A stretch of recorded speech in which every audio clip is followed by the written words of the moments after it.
Hello fellow Rangers, welcome back to the channel. Today we are at the very first DriveTribe meet. I've already had a chance to speak to Matt Armstrong. Very nice guy. I didn't get a photo, but I do got his autograph, which is cool. Well, I'm here today with Project Metro. And with any luck, we might even get a chance to meet Alex Kersten from Auto Alex, and the hamster himself, Richard Hammond. So, you never know, but let's see all the fascinating cars that's here today, because there are so many gorgeous cars here already, let alone the cars from DriveTribe, Auto Alex, and Matt Armstrong's channel. It should be an interesting show, or meet I should say. Let's have fun, guys.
Hey fellow Rangers, just to let you know, my little YouTube channel has become an ambassador to the 92 Automotive. Mel is an amazing photographer and friend of mine. Please give her website a look. If you love your cars and photos, it's definitely worth a shot. There's a discount code which is Lone Ranger 10. It will be in the description below. There was nowhere I could put myself and my work unless it were for an actual scheduled TV show, and no scheduled TV show was going to give me the job on spec. So I actually left radio after 8 years. I ran out of money. The last thing I sold was my motorcycle. Oh! And spent it on beans and bread. And I got a job at Renault UK, the press office, because I thought I'll get to know the editors of all the car TV shows, and I did. A guy called Peter Baker was running Granada Men and Motors. Anybody remember Granada Men and Motors? Yeah, class broadcasting. I can't say I do, sorry. I was on before 9 o'clock in the evening. It's quite important that you know that. Obviously. And then it flew from there. He gave me 1 day a week work, possibly, not guaranteed. I didn't have a car because I handed back my company car at that point. So I used to rent a purple Nissan Micra, Series 2, from a garage down the road that cost £25 a day. Unfortunately, I had £25 a day rent fee splashed in yellow down the side of it, and go and record car pieces. And then I was I just stuck with it. So back then was it much more about kind of who you knew and somehow getting yourself out there compared to what it is now? I think the change has been effectively is the democratization of media, and it's the best thing that's ever happened to it.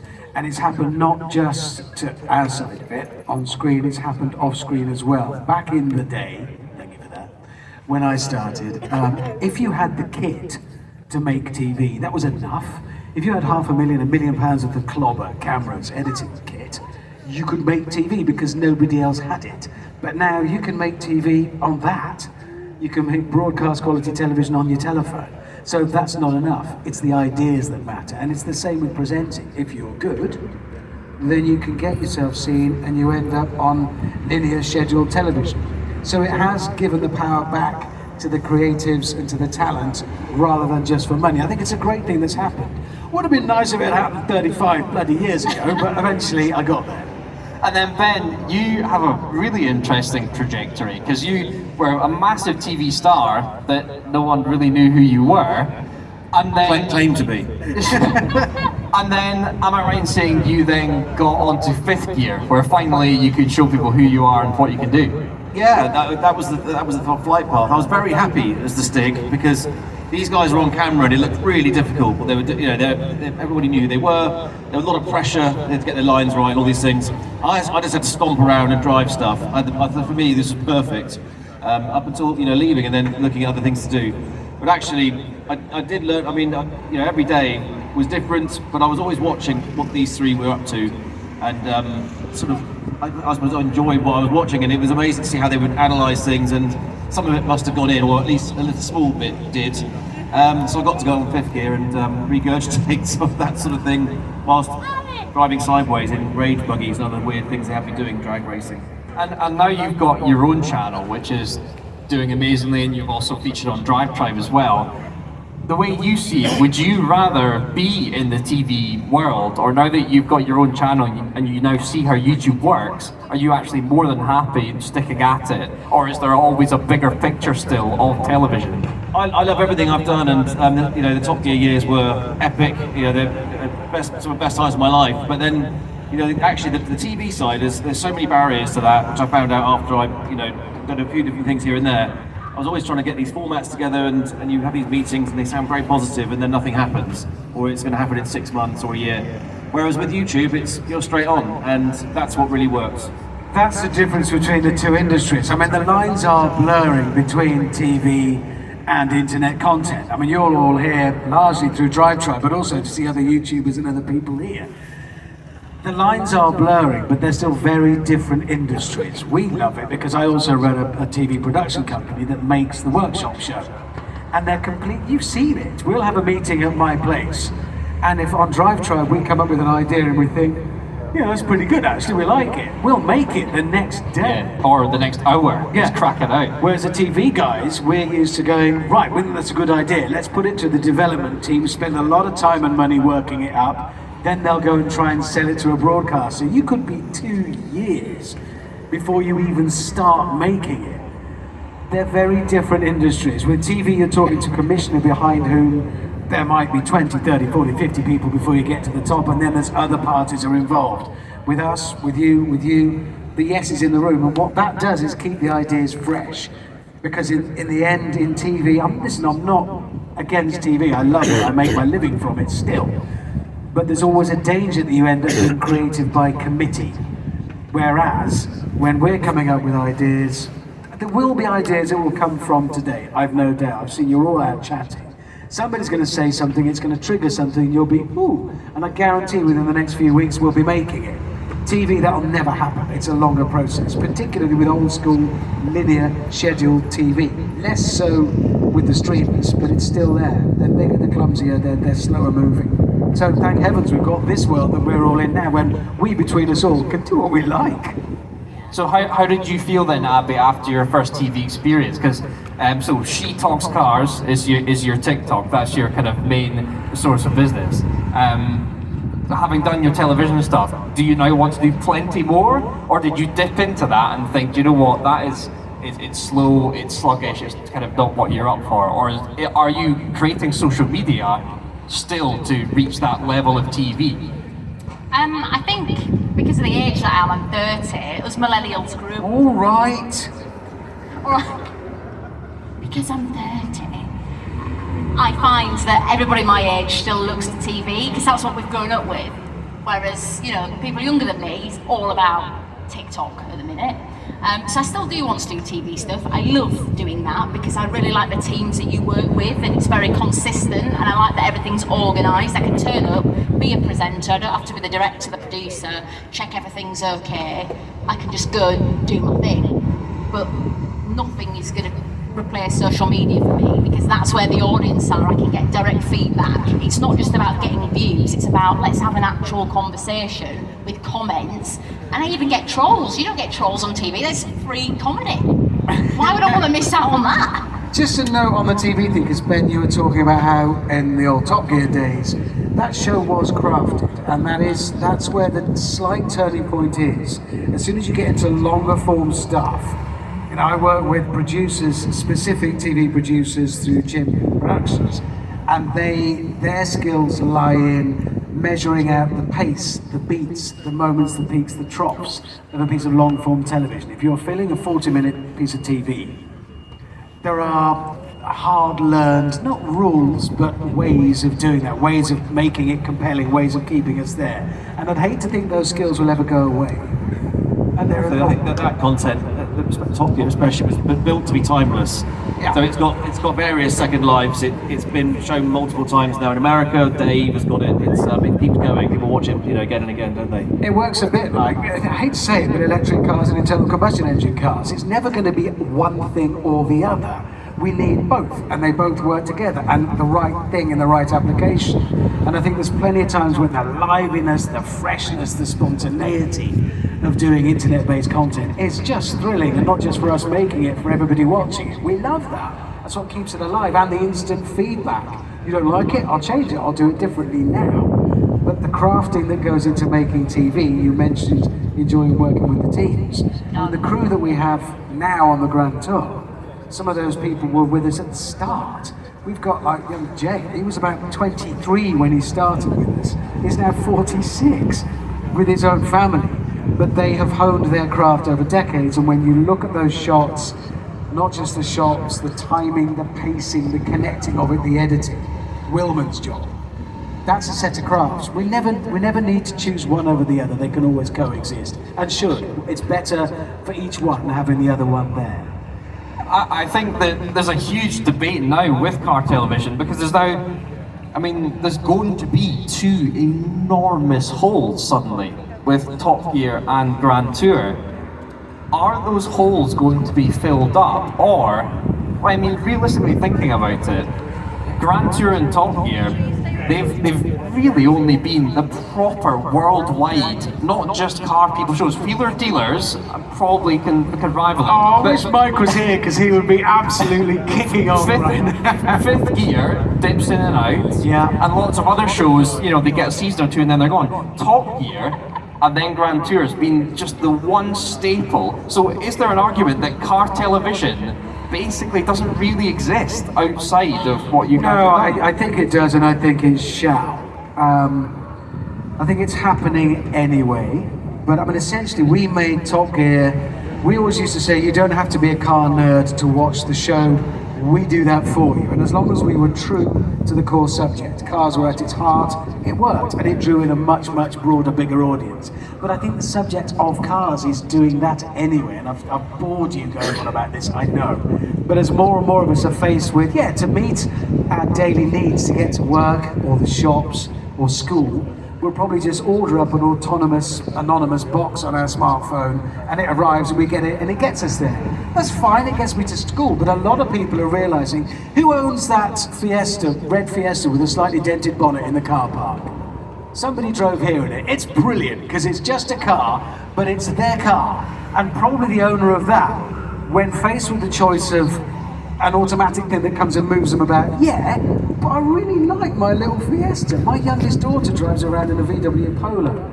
And when she's offered, this thing will get you there. Yeah, but I like my little Polo. She now describes herself as a car enthusiast when she wouldn't have thought she was. So I think car TV, along with car media, along with events like this, are going to expand and get bigger when we all realise we really care about these machines that move us physically. Because they move us physically, they move us emotionally, so we're engaged with them. That'll never go away, it ain't never leaving. Okay, so car television still has some life in it. Oh yeah. That's the conclusion. I hope so, I can't do anything else. I've got some specific questions about you guys' careers.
is what I like about you.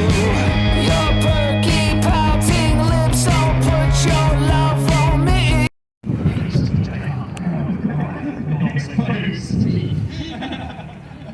Okay, so before our channel go, Alex, you first. What's your next move? You say I keep on writing He's laughing. So what I want to do is just keep on doing the kind of challenges, the adventures.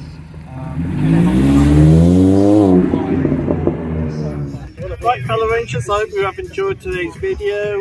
If you have, please put a like and put a comment down below, as I always make a point of reading everyone's comments, putting a like and a heart on it. And today has been an absolutely amazing day. Seeing beautiful cars like this XJS, other cars as well, meeting Richard Hammond, Alex Kersten, Matt Armstrong and Ben Collins. It's been an absolutely amazing day. I couldn't ask for anything better. So it's been absolutely fun with Project Metro, and I'd like to thank the owner of this XJS for allowing me to not just sit in his car, but also to letting me do this outro bit for the channel. But if you haven't subscribed yet and this is your first video, please hit the subscribe button and press the bell icon, as pretty much, essentially, I've got so much more coming in. I don't want to ruin any fun because it's going to be so much, it's going to be a lot of fun. Right, till the next time, Lone Rangers, this is Lone Ranger, signing off.